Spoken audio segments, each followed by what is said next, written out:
오늘 우리에게 주시는 하나님 말씀은 마태복음 5장 1절에서 5절까지 말씀입니다. 우리 한 절씩 교독 후에 마지막 5절은 합독하겠습니다. 예수께서 무리를 보시고 산에 올라가 앉으시니 제자들이 나온지라. 심령이 가난한 자는 복이 있나니 천국이 그들의 것이며 함께 온유한 자는 복이 있나니 그들이 땅을 기업으로 받을 것이며. 아멘. 이것은 하나님의 말씀입니다.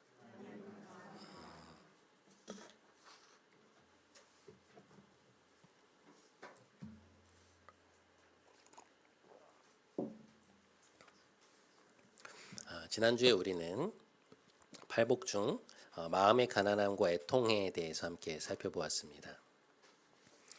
마음이 가난한 자들은 자신이 하나님 앞에 얼마나 내세울 것이 없는 사람인가를 분명히 본 사람들이라고 말씀을 드렸죠. 하나님 앞에 서보니 그동안 자신이 조금이나마 가지고 있다고 생각했던 그 의가 얼마나 보잘것없는 것이었고, 잠시나마 그것을 의라고 생각했던 그것이 얼마나 부끄러운 일인가 하는 것을 깨달은 사람들이죠. 다른 말로 표현하면 하나님 앞에 스스로가 얼마나 큰 죄인인가 하는 것을 본 사람들인데요. 우리 자신이 내세울 수 있는 의라는 것이 사실 존재하지 않고 오히려 우리 안에 얼마나 큰 교만과 또 위선이 섞여 있었는지를 분명히 본 사람들이라고 말할 수 있습니다. 스스로 영적으로 얼마나 가난한 사람들인지를 깨달은 그러한 사람이지요. 그런 마음의 가난함은 자연스레 마음의 애통과 연결이 되는데요. 예수님이 말씀하신 애통하는 자들은 하나님 앞에 드러난 자신의 죄를 보면서 통탄한 마음으로 아파하며 눈물을 흘리는 사람이라고 말씀을 드렸습니다. 자신의 모습을 보며 애통해하는 것인데, 그러한 사람들은 다른 사람의 죄를 보면서 그것을 정죄하는 것이 아니라 끌어안고 함께 우는 사람이라고 또한 말씀을 드렸죠. 나의 죄 때문에 울어본 사람은 우리 모두가 하나님 앞에서 영적으로 얼마나 가난한 사람들인지를 알고 있기 때문에 이웃의 죄를 위해서도 중보하며 기도할 줄 알게 된다는 것입니다. 그것이 지난 시간 우리가 살펴본 첫 번째와 두 번째 복이었는데요. 오늘은 여러분과 함께 팔복의 세 번째 복인 온유함에 대해 살펴보려고 합니다. 지난주에도 말씀을 드린 바 있지만 이 마음의 가난함과 애통함은 이 온유라는 품성과도 긴밀히 연결이 되는데요. 그게 어떻게 가능하냐? 하나님 앞에서 자기 자신에 대해 절망하면서 눈물을 많이 흘려본 사람은 그 과정에서 자신의 심령이 부드러워집니다. 죄로 인해서 거칠어져 있던 나의 마음이 자꾸만 기경이 되는 것이죠. 우리 마음이 하나님 앞에서의 회개와 눈물로 인해서 부드러워지는 것인데요. 그런 과정 속에서 우리 안에 형성되어 가는 내면의 모습은 온유라고 표현하는 것이죠.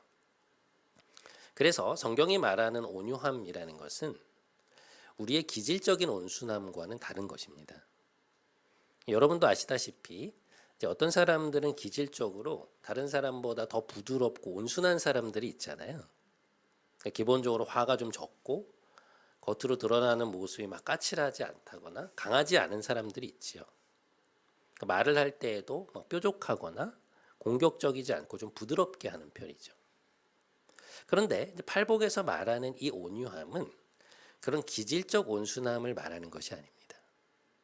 성경이 말하는 온유라는 품성은 자신의 실체를 하나님의 빛으로 비추어 보고 나서 자기 안에 얼마나 선한 것이 없는지를 분명히 보고 그것 때문에 아파하고 눈물을 흘리는 과정에서 얻게 되는 후천적인 성품이라고 말할 수 있습니다.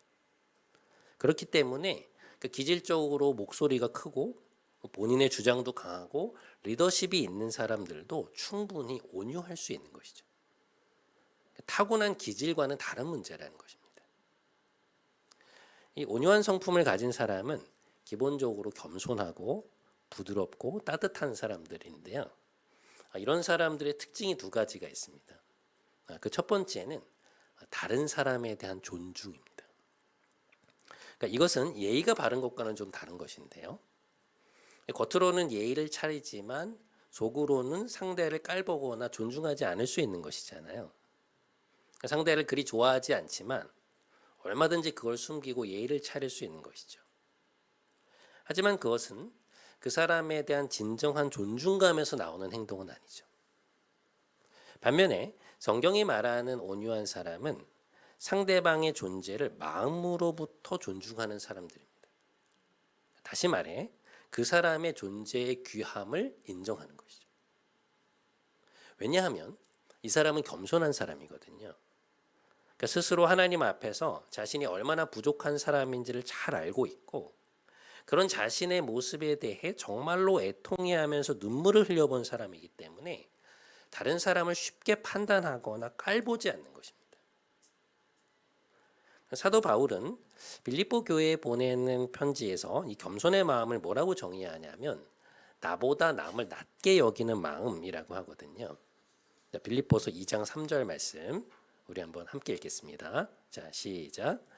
아무 일에든지 다툼이나 허용으로 하지 말고 오직 겸손한 마음으로 각각 자기보다 남을 낮게 여기고.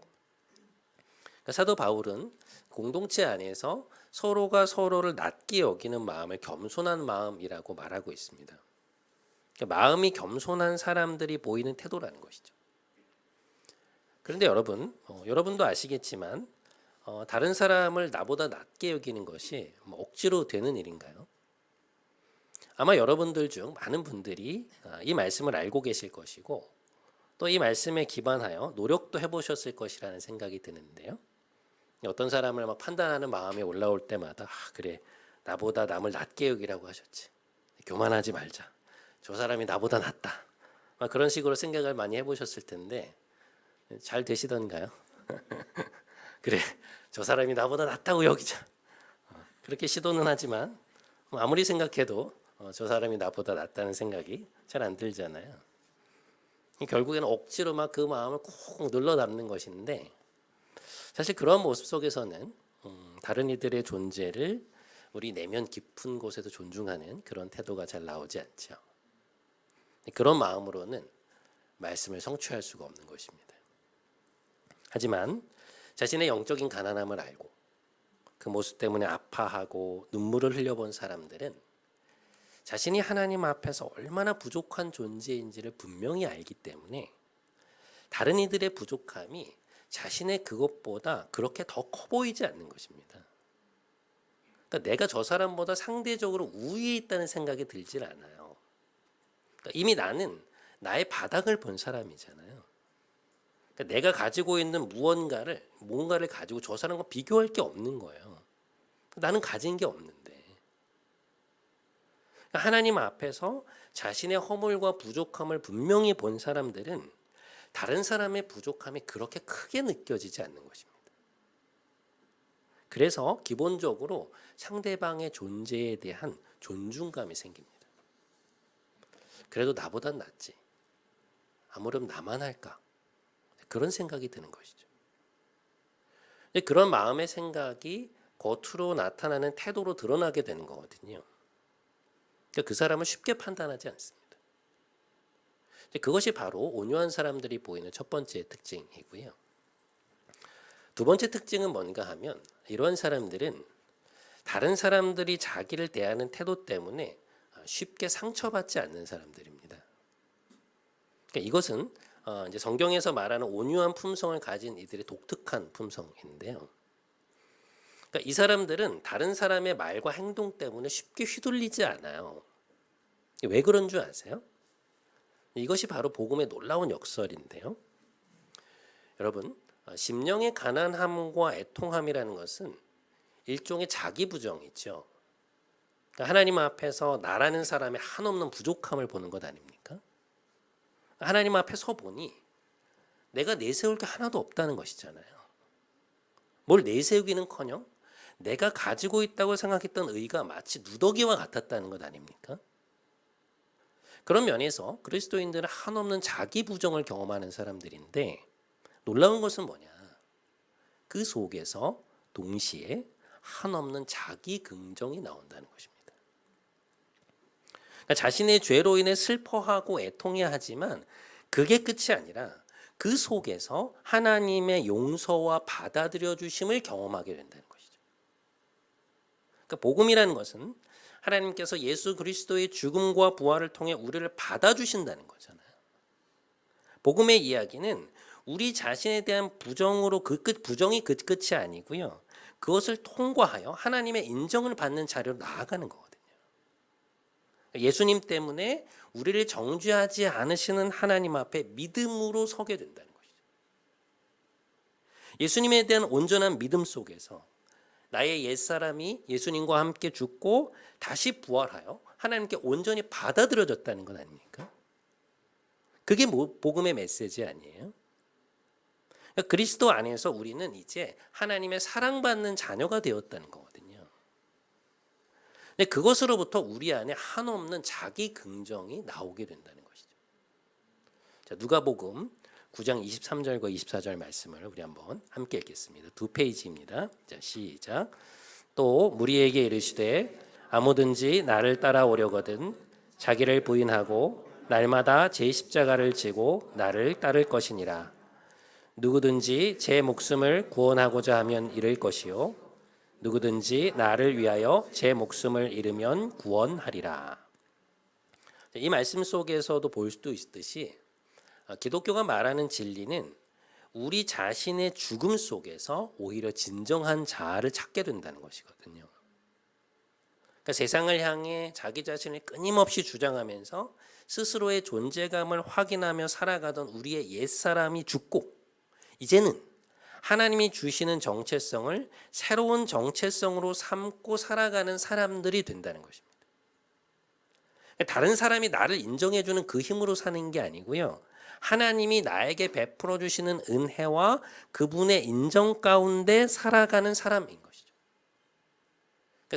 삶을 이끌어가는 동력이 다른 것입니다. 그러니 어떠할까요? 다른 사람들이 나에게 하는 말이나 행동이 자신에게 그렇게 큰 데미지를 주지 않는 거예요. 그 사람의 말이나 행동을 그냥 받아들일 줄 알게 되는 것입니다. 이게 어떻게 가능하냐? 그 사람이 하는 말, 행동, 표정이 나에게 와서 화살로 꽂히지 않는 거예요. 충격이 그렇게 크지 않은 것입니다. 그래서 겉으로는 괜찮은 척하지만 속으로 막 분노하면서 내 언젠가 갚을 날이 분명히 올 거다. 복수를 다짐하지 않아. 그 사람이 했던 말이나 행동을 붙들고 막 한없는 자기 연민으로 빠져든다든지 그걸 속으로 묵상하면서 막 혼자서 마음속으로 거기에 대해서 반론을 펴고 막 반박을 하고 그 와중에 혼자서 또 분노하고 좌절하고 그런 걸 하지 않아. 왜냐? 우린 이미 하나님 앞에서 한없이 부족한 나의 추한 모습을 다 본 사람들입니다. 하나님이 그 거룩의 빛 앞에서 훨씬 더 심각한 스스로의 실상을 이미 보고 인정한 사람들인데 다른 사람들의 평가가 뭐가 그렇게 중요하겠어요? 우리는 그것보다 훨씬 더 심각한 우리 자신의 모습을 보았고 그것 때문에 애통해하며 울어보았고 무엇보다 하나님이 그런 우리를 예수님의 십자가를 통하여 용서하시고 받아들여 주신 거잖아요. 우리는 창조주이신 하나님이 우리의 존재를 긍정해 주신 사람들입니다. 너는 내 사랑하는 아들이고 내 사랑하는 딸이라고 인정해 주신 사람들이에요. 그러니 여러분 생각해 보세요. 하나님이 우리를 괜찮다고 하시는데 네가 나에게 너무나 귀한 존재고 너의 연약함에도 불구하고 너는 내 앞에서 보배로운 존재라고 말씀하시는데 사람의 평가, 사람의 비난 혹은 사람의 오해가 뭐가 그렇게 두렵습니까? 그 사람이 우리를 어떻게 할 수 있나요? 그 사람이 하나님의 손 안에 있는 우리의 인생을 망가뜨릴 수 있습니까? 우리를 무너뜨릴 수 있나요? 그럴 수 없거든요. 여러분, 우리가 하나님 나라의 백성이라는 것, 하나님의 다스림 아래 살아간다는 것은 이제 우리의 인생이 하나님의 손 안에 있다는 거예요. 하나님이 우리의 인생을 주관하시고 다스리신다는 것입니다. 그런 의미에서 우리는 하나님 앞에서 살아가는 사람들이라는 것이죠. 그러니 그걸 알고 있는 내가 다른 사람의 말과 평가에 휘둘릴 이유가 뭐가 있습니까? 그걸 두려워할 이유가 뭐가 있으며 그걸 그렇게도 기분 나빠할 필요가 또 뭐가 있겠습니까? 그러한 것들이 더 이상 우리에게 영향을 미치지 못하는 거예요. 그래서 심령이 온유한 사람들은요, 상대방이 하는 말과 행동을 겸손하고 부드러운 태도로 받아낼 수 있습니다. 그것 때문에 막 상처받고 혼자서 피 흘리고 스스로에 대한 연민으로 빠져들지 않아요. 그런 면에서 성경이 말하는 온유한 사람은 내면이 굉장히 강인한 사람들입니다. 그러니까 세상이 감당할 수 없는 사람들이에요. 여러분, 하나님 앞에서 나의 실상을 제대로 보고 그리스도 안에서 예수님과 함께 죽고 부활을 경험한 사람들을 막을 수 있는 것은 아무것도 없습니다. 하나님 앞에서 자신의 죄로 인해 눈물을 흘리는 가운데 그분의 용서와 받아들임을 경험한 그 온유한 사람은 그 누구도 쉽게 쓰러뜨릴 수 없어요. 싸우면 안 돼요. 온유한 사람은요, 다른 사람을 대할 때 공격적이거나 방어적이지 않거든요. 그런 태도들의 핵심 동의는 뭔가 하면 스스로를 지키려고 하는 것인데요. 힘을 과시하거나 내지르면서 자신의 존재를 지키려 한다든지 아니면 수동적인 방어를 통해서 자아가 상처받고 깨지는 것을 막으려고 하는 거거든요. 일종의 생존 본능이지요. 그런데 온유한 품성을 가진 사람들은 내면이 이런 방식으로 작동하지 않아요. 왜 그러냐? 이 사람들은 이미 십자가 밑에서 자신의 자아가 완전히 깨어져서 죽어본 사람들이에요. 하나님을 대적하고 하나님을 등지면서 살아온 내가 얼마나 큰 죄인이었는지를 보고 하나님의 거룩한 의 앞에서 내 의가 산산조각이 나서 나의 옛 자아가 그리스도와 함께 죽음을 경험한 사람들이에요. 하나님이 아니라 내가 주인이 되어 살아 움직이던 그 자아를 십자가에 못 박고 이제는 살아계신 하나님을 나의 주요, 나의 왕으로 인정하고 그분의 백성이라는 새로운 정체성을 부여받은 사람들인 것이죠. 새로운 자아로 다시 태어난 사람인 거예요. 그래서 이 사람은 다른 사람에게 자신의 힘을 과시하거나 권력을 휘두르는 방식으로 스스로의 존재를 확인하려 들지 않고요. 반대로 다른 사람으로부터 상처받을까 싶어서 도망가는 사람이 아니에요. 이미 나는 내가 그토록 붙들고 있던 나의 자아가 하나님 앞에서 산산조각이 나서 다 깨져본 사람인데, 이미 십자가에서 죽어본 사람인데 뭐가 두렵습니까? 더 이상 내가 상처받을까 싶어서 보호막을 막 겹겹이 쌓아야 되는 것 아니고요. 다른 사람을 누르고 이겨서 내 존재 가치를 확인해야 되는 사람도 아닌 것입니다. 그래서 이 사람은 내적으로 굉장히 강인한 사람이에요. 쉽게 상처받지 않아요. 그리고 용서할 줄 아는 사람. 왜냐? 자신이 용서를 받았으니까. 여러분, 교회 공동체가 세상의 공동체와 다른 게 뭔지 아세요? 가장 두드러지게 다르죠. 그것은 바로 용서하는 공동체라는 것입니다. 여러분, 이렇게 교회에 모여 있는 우리가 하나님을 믿지 않는 사람들과 뭐가 다른가요? 우리가 도덕적으로 훨씬 더 탁월합니까? 모든 면에서 모범이 되는 사람들만 모여 있는 것인가요? 그렇지 않거든요. 사람이 다 거기서 거기죠. 특별히 별다른 사람이 어디에 있겠습니까? 다만 교회가 세상의 공동체와 다른 것은 무엇이냐? 상대방을 용서할 줄 아는 사람들이라는 거예요. 그리스도인들은 스스로의 부족함을 하나님 앞에 비추어 보고 그 죄로 인해 애통해하는 가운데 하늘로부터 오는 용서를 충만히 경험해 본 사람들이라는 것입니다. 내가 어떤 사람인지를 하나님 앞에서 분명히 보았고 그 모습으로 인해 가슴을 치며 애통하는 가운데 하나님의 용서를 경험한 이들이라는 거예요. 그리고 그러한 사람들이 모여있는 공동체가 바로 교회라는 것이죠. 여러분, 이것은 인간의 실존에 있어서 정말로 놀라운 경험입니다. 그러니까 스스로가 할 수 없는 일이에요. 하나님을 알지 못하는데, 살아계신 하나님을 뵙지 못했는데 인간인 우리가 어디서 그런 경험을 할 수 있습니까?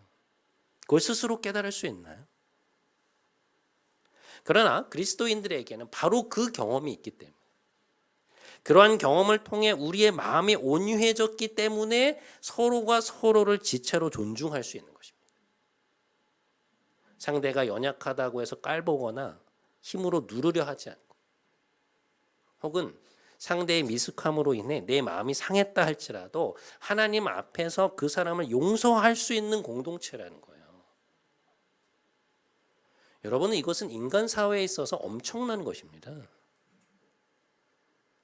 우리의 내면이 하나님 앞에서 겸손하고 부드러워졌기 때문에 나에게 상처를 준 사람들까지도 받아낼 수 있다는 거예요.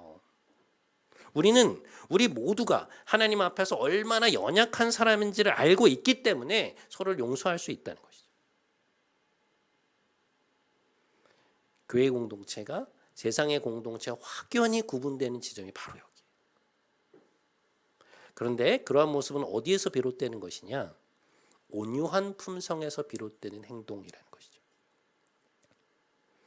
그런 면에서 교회는 한마디로 자신의 바닥을 철저히 경험한 이들이 함께 모여 있는 곳이라고 할 수 있습니다. 나의 바닥을 함께 보는 곳이고요. 어떤 지체가 자신의 거친 본성으로 나를 상하게 했을지라도 그것을 받아내는 모습을 통해서 서로가 서로를 감화시켜 나가는 공동체인 것입니다. 그게 바로 교회의 영광이에요. 인간적으로 타고난 사람들이 함께 모여서 절대로 상대에게 피해를 주지 않은 공동체가 아니고요. 함께 살아가면서 갈등을 경험하지만 끊임없이 서로를 용서하는 공동체라는 거예요. 내 옆에 있는 누군가가 그 사람의 죄와 연약함으로 인해서 나를 찔러도 똑같이 보복하지 않는 것. 똑같이 욕하고 똑같이 저주하고 똑같이 칼로 찌르지 않는 것.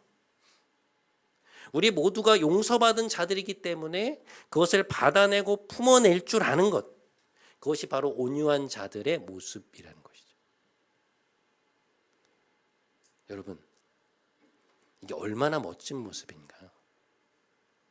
온유한 품성을 가진 사람들이 삶에서 보여주는 그 영광과 멋짐을 아셔야 돼요. 멋있다. 진짜 그리스도인이다. 그러면서 그 모습을 사모하고 따라가게 되는 것입니다. 그게 바로 예수님의 모습 아닌가요? 아버지, 저들을 용서하여 주옵소서. 자기들이 하는 일이 무엇인지를 알지 못하고 있습니다. 차원이 다른 거예요. 그러니까 스스로의 악에 받쳐서 자기를 죽이려 하는 사람들을 예수님이 억지로 용서하신 것입니까? 사실은 안 되는데 그 분노의 마음을 막 꾹꾹 눌러 담으면서 억지로 용서하신 것인가요? 그게 아니죠. 그들은 예수님을 십자가에 못 박으면서 그것이 자신들의 정치적 승리이고 권력의 힘이며 그들이 예수님을 이겼다고 생각했지만 그 실상이 무엇인지를 주님은 아셨던 것입니다. 복음서에 보면 예수님께서 건축자들의 버린 돌이 건물의 모퉁이 돌이 되었다는 말씀을 알지 못하느냐라는 말씀을 하시거든요. 근데 여기서 이 모퉁이 돌이라고 번역된 단어가 두 가지의 의미를 갖고 있어요. 하나는 건물을 지을 때 초석이 되는 파운데이션 스톤이라는 의미도 있지만, 또 하나는 고대의 건축에서 건축의 가장 마지막에 그 돌을 딱 놓으면서 건축을 완성하게 만드는 캡스톤이라는 의미도 갖고 있어요. 그러니까 건축자들이 볼 때 필요 없다고 버렸는데 나중에 보니 그 건물을 완성하는 돌이었던 거예요. 그러니까 예수님의 부활이 바로 그러한 것이죠. 사람들은 예수님을 거부하며 십자가에 못 박았지만 하나님 어떻게 하셨습니까? 십자가에 못 박히신 주님을 다시 살리시고 그것을 통해 구원의 역사를 이루시는 거잖아요. 결국 예수님이 옳았음을 인정해 주시면서 주님은 십자가에 못 박은 이들을 부끄럽게 만드신 것입니다. 예수님이 승리하신 것이죠. 하늘과 땅의 모든 권세를 받으신 것입니다. 자, 그러면 이제 마태복음 5장 5절의 뒷부분을 우리가 볼 준비가 된 것 같습니다. 자, 우리 마태복음 5장 5절을 다시 한번 한 목소리로 읽도록 하겠습니다. 함께 읽겠습니다. 시작. 온유한 자는 복이 있나니 받을 것이며. 자, 여러분 이 말씀을 보십시오. 주님께서 온유한 자들이 왜 복이 있다고 말씀하십니까? 마지막에 가서는 바로 그들이 땅을 기업으로 받게 될 거라는 거예요. 여러분, 세상은 절대로 이러한 상상력을 갖지 못할 겁니다. 온유한 자가 땅을 차지한다. 이 세상에 그 누가 온유한 사람이 땅을 차지하게 될 것이라는 상상력을 발휘할 수 있겠습니까? 힘세고 권력이 있고 어떻게 해서든 자기가 원하는 걸 쟁취하려는 사람이 땅을 차지할 수 있지. 어떻게 온유한 사람이 땅을 차지할 수 있습니까? 만일 그랬다면 세상 사람 모두가 다 온유한 사람이 되려고 했겠죠. 다른 사람의 존재를 존중하고 그 사람의 귀함을 인정하며 친절하고 부드럽고 양보하며 관대하고 다른 사람의 잘못을 기꺼이 받아내려고 했을 겁니다. 하지만 세상이 그러한 모습을 복이 있다고 생각하나요? 겉으로는 그게 좋다고 말하지만 실상은 어떻습니까? 힘이 있고 자기 주장이 강하고 어떠한 수를 쓰든 자기의 것을 확보할 줄 알고 조금은 정치적이고 다른 이들에게 결코 쉽게 보이지 않는 사람이 땅을 차지할 것이라고 생각하죠. 그게 세상의 방식이에요. 하지만 주님은 오늘 우리에게 그렇지 않다고 말씀하고 계십니다. 하나님의 나라를 어린 어애와 같이 받들고 그것을 삶 속에 받아들여 온유해진 너희가 결국 하나님이 주시는 땅을 얻게 될 것이라고 말씀하고 계세요. 놀라운 말씀입니다. 놀라운 소망이에요. 여러분이 이 말씀 믿으시나요? 시편 37편에서 다윗은 이렇게 말씀합니다. 악을 행하는 자들 때문에 불평하지 말며 불의를 행하는 자들을 시기하지 말지어다. 그들은 풀과 같이 속히 배임을 당할 것이며 푸른 채소같이 쇠잔할 것이미로다. 진실로 악을 행하는 자들은 끊어질 것이나 여호와를 소망하는 자들은 땅을 차지하리로다. 온유한 자들이 땅을 차지하며 풍성한 화평으로 즐거워하리로다. 다윗은 이 시편 속에서 모든 땅을 차지할 것만 같던 그 거대한 악의 세력이 결국에는 없어지고 대신에 자신의 힘이 아닌 하나님을 의지하며 의롭게 살아가는 온유한 사람들이 하나님이 주시는 그들의 몫을 받게 될 것이라고 말하고 있습니다. 실제로 그의 삶이 그러했죠. 그러니 이러한 고백을 하는 것입니다. 여러분, 우리의 몫은 하나님이 주시는 것입니다. 이 세상의 모든 땅이 하나님의 것입니다. 그러니 하나님께서 자신이 사랑하는 자들에게, 하나님이 보시기에 의롭다고 생각하는 자들에게 그 땅을 주실 것입니다. 사도 바울은 고린도후서 6장 10절에서 다음과 같이 말씀합니다. 우리는 근심하는 자 같으나 항상 기뻐하고 가난한 자 같으나 많은 사람을 부요하게 하며 아무것도 없는 자 같으나 모든 것을 가진 자로다. 자녀이면 또한 상속자 곧 하나님의 상속자요 그리스도와 함께한 상속자이니. 사랑하는 여러분, 하나님의 백성이요 그분의 자녀인 우리는 결국 하나님이 주시는 땅을 차지할 사람들입니다. 그러니 여러분, 지금 여러분의 눈앞에 있는 것에 연연해하지 마십시오. 이걸 놓치면 어떡하나? 이걸 가지지 못하면 어떡하나? 걱정하지 마십시오. 여러분은 하나님의 자녀입니다. 여러분은 하나님을 아버지로 둔 그분의 상속자들입니다.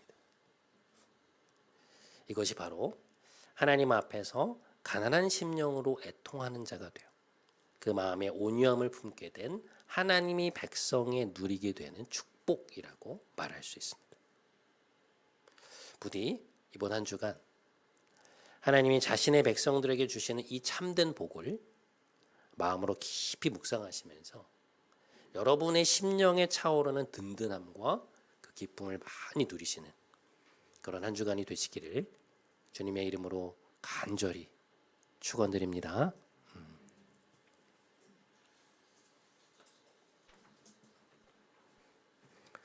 우리 지난주에 이어서 이 찬양 한번 다시 했으면 좋겠습니다. 이 찬양의 가사가 우리의 고백이 되었으면 좋겠습니다. 우리의 삶에서 주님이 가장 귀한 분이 될 때, 다른 어떤 은혜와도 바꾸지 않겠다고 우리가 고백할 때 하나님 우리를 그분의 품으로 안아주시고 또 우리의 삶 속에 늘 하나님의 은혜로 함께 하실 것입니다. 하나님의 신실한 친구가 되기를 원한다고, 그런 마음으로 살기를 바란다고 우리 고백하면서 함께 찬양하며 나아가도록 하겠습니다.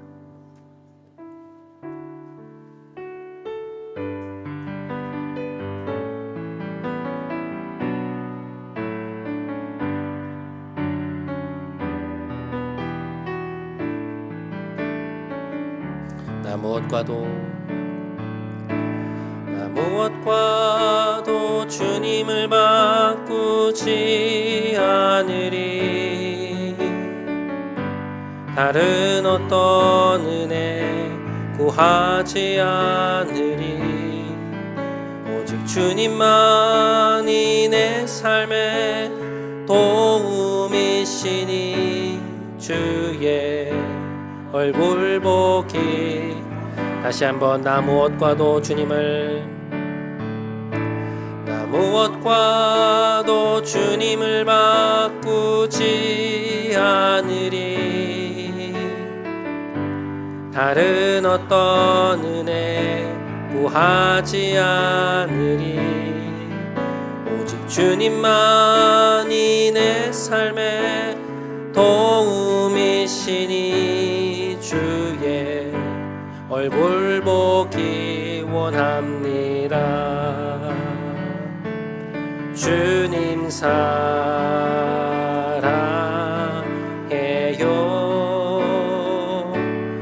온 맘과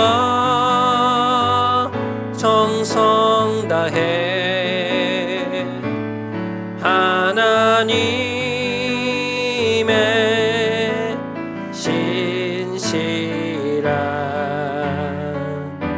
친구 되기. 다시 한번 주님 사랑해요. 주님 사랑해요.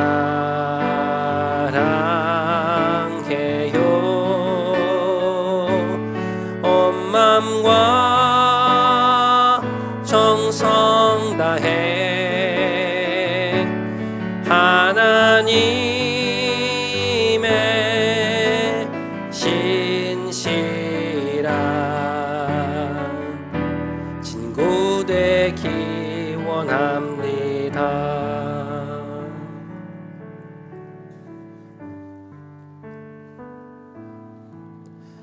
사랑하는 여러분, 심령이 온유해진 사람들은 옆에 있는 이들을 존중할 줄 아는 겸손함을 가진 사람들입니다. 그들은 이미 자신의 바닥을 보았기에 다른 이들을 쉽게 판단하지 않습니다. 또한 온유한 이들은 쉽게 상처받지 않습니다. 그들은 부드럽고 온유한 심령으로 다른 이들의 잘못을 받아낼 줄 알고 또한 용서할 줄 아는 아주 강인한 사람들입니다. 시간 함께 기도하기 원합니다. 하나님, 우리가 온유한 사람들이 되게 해 주옵소서. 겸손하고 다른 이들의 잘못에 쉽게 상처받지 않으며 또한 그들을 용서할 줄 아는 내적 강인함을 가진 사람들이 되게 하여 주옵소서. 그래 우리 교회가 정말로 교회다운 교회, 온유함으로 서로를 받아내고 용서할 줄 아는 공동체가 되게 해 주옵소서. 우리 기도 제목 가지고 함께 하나님 앞에 나아가도록 하겠습니다. 함께 기도하겠습니다. 하나님 아버지, 우리가 심령이 온유한 사람들이 되게 하여 주시옵소서. 하나님, 온유함이 갖고 있는 놀라운 강인함과 그 놀라운 능력들을 하나님 우리가 제대로 볼 수 있도록 은혜를 베풀어 주시옵소서. 하나님, 마음이 가난하여 죄로 인해 애통한 자들은, 온유해진 자들은 다른 사람을 쉽게 판단하지 않는다 말씀하셨습니다. 우리는 이미 우리의 바닥을 본 사람들이기 때문에, 그 누구도 보지 못했던 우리의 추함을 본 사람들이기 때문에 다른 사람들의 잘못을 쉽게 판단하지 않음을 고백합니다. 하나님, 우리는 또한 상처받지 않는 자들임을 고백합니다. 쉽게 우리는 상처받지 않습니다. 이미 하나님 앞에서 우리의 자아가 깨져보았고, 이미 하나님 앞에서 우리 죽어본 사람들인데 다른 사람들의 말과 행동과 표정이, 나에게 평가가 뭐가 그렇게 중요하겠습니까? 하나님, 그것이 우리를 어찌할 수 없는데 왜 우리가 그걸 붙들고 그렇게 고통스러워하겠습니까? 주님, 우리가 그러한 사람들이 될 수 있도록 인도하여 주시고 온유함으로 하나님 앞에 온전히 설 수 있는 그런 교회 공동체 될 수 있도록 주님 도와주시옵소서. 여러분, 온유한 자들이 누리는 복은 무엇일까요? 주님은 그들이야말로 땅을 차지하게 될 것이라고 말씀하고 계십니다. 우리는 온 세상의 주인이신 하나님의 상속자들입니다. 하나님은 그분의 모든 것을 우리의 삶 속에서, 우리의 인생 속에서 또 우리에게 주려고 하십니다. 이 시간 한 번만 더 함께 기도하기 원합니다. 하나님, 우리로 하나님을 믿고 우리의 눈앞에 있는 것에 연연해하지 않게 하여 주옵소서. 우리가 하나님 앞에서 온유한 자로 살아갈 때 하나님이 결국 우리로 땅을 차지하게 하실 줄 믿습니다. 그 믿음으로 이번 한 주간을 살아가는 우리가 될 수 있도록 우리의 믿음을 허락하여 주옵소서. 우리 그렇게 함께 기도하며 나아가도록 하겠습니다. 함께 기도하겠습니다. 하나님 아버지, 오늘 온유한 자들이 누리는 복이 무엇인지를 우리에게 또한 말씀해 주셔서 감사합니다. 온유한 사람들이 결국 땅을 차지할 것이라고 말씀하셨습니다. 하나님, 우리는 우리 몫의 땅을 차지하기 위하여 얼마나 하나님 우리 나름의 노력을 기울이고 또 하나님 얼마나 세상의 방식으로 하나님 우리가 그것을 차지하려고 하는지 하나님 알고 계십니다. 주님, 우리를 긍휼히 여겨 주옵소서. 오늘 우리에게 주신 이 말씀을 기억케 하소서. 온유한 자들이 땅을 기업으로 받을 것이다. 내가 땅을 그들에게 기업으로 줄 것이다. 주님 말씀하시는 그 말씀을 우리가 듣게 하여 주시옵소서.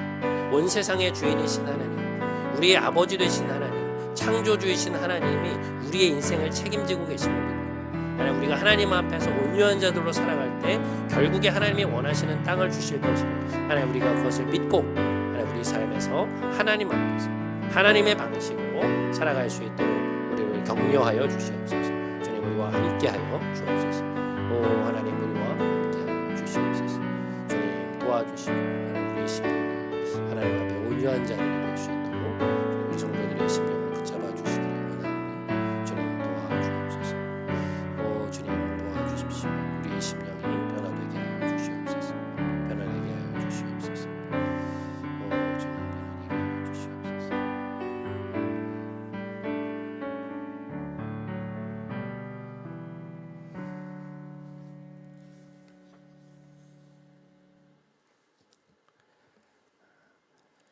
사랑과 은혜가 풍성하신 하나님, 팔복의 두 번째 시간 우리가 함께 온유한 자에 대해 생각하게 해주심에 감사드립니다.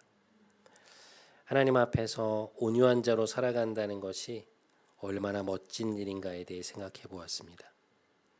이미 우리는 하나님 앞에서 한번 죽어본 사람들이기에 다른 이들의 말과 행동이 우리를 헤집어 놓을 수 없다는 것이 얼마나 멋진 일인지요. 우리가 더 이상 다른 사람의 평가와 판단에 휘둘리지 않아도 된다는 것이 얼마나 감사한 일인지요. 하나님, 우리의 삶이 하나님과 사람들 앞에서 온유함을 드러내며 살아가는 복된 삶이 되게 하여 주옵소서. 온유한 이들이 가진 그 부드러움, 겸손함, 강인함, 용서할 줄 아는 마음이 얼마나 복되고 아름다운 삶인지 우리로 알게 하여 주시고, 결국 그러한 자들이 하나님이 허락하시는 땅을 차지하게 됨을 믿고 그 든든함과 소망 가운데 살아가게 하여 주옵소서. 우리에게 참된 온유의 본을 보여주신 우리 주 예수 그리스도의 이름으로 기도드립니다. 아멘. 다 함께 자리에서 일어나셔서 마지막 파송의 찬양하심으로 오늘 예배를 마치도록 하겠습니다.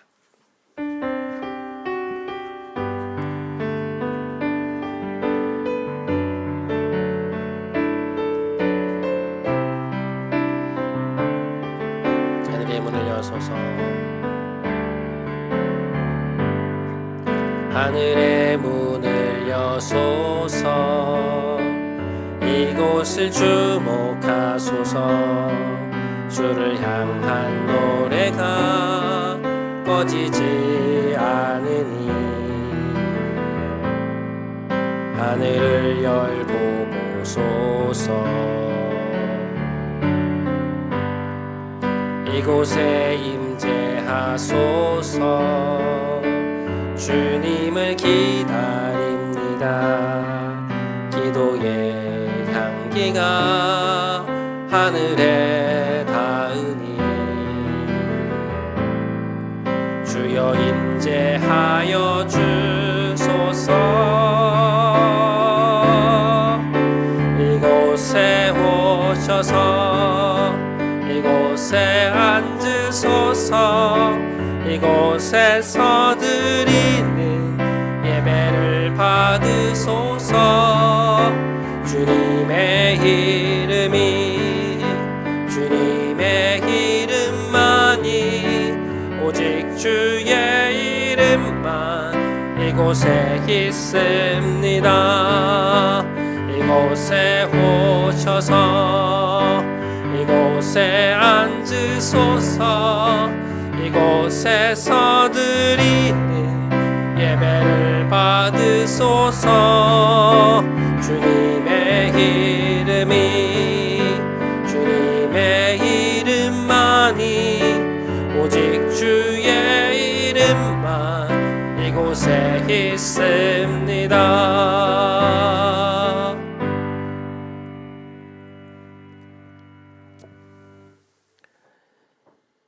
이제는 우리 구주 예수 그리스도의 크신 은혜와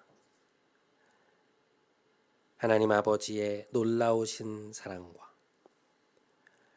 보혜사 성령님의 감동, 감화, 축복하심이 온유한 모습으로 예수 그리스도의 인격을 자신의 삶 속에 드러내며 참다운 하나님의 백성으로 살아가게 되길 간절히 소망하며 삶의 자리로 돌아가는 사랑하는 모든 성도들의 머리 위에 이들의 가정, 일터, 사랑하는 이들 위에 하나님이 사랑하시는 이 교회와 이 나라 위에 이제부터 영원토록 함께 하시기를 간절히 축원하옵나이다. 아멘.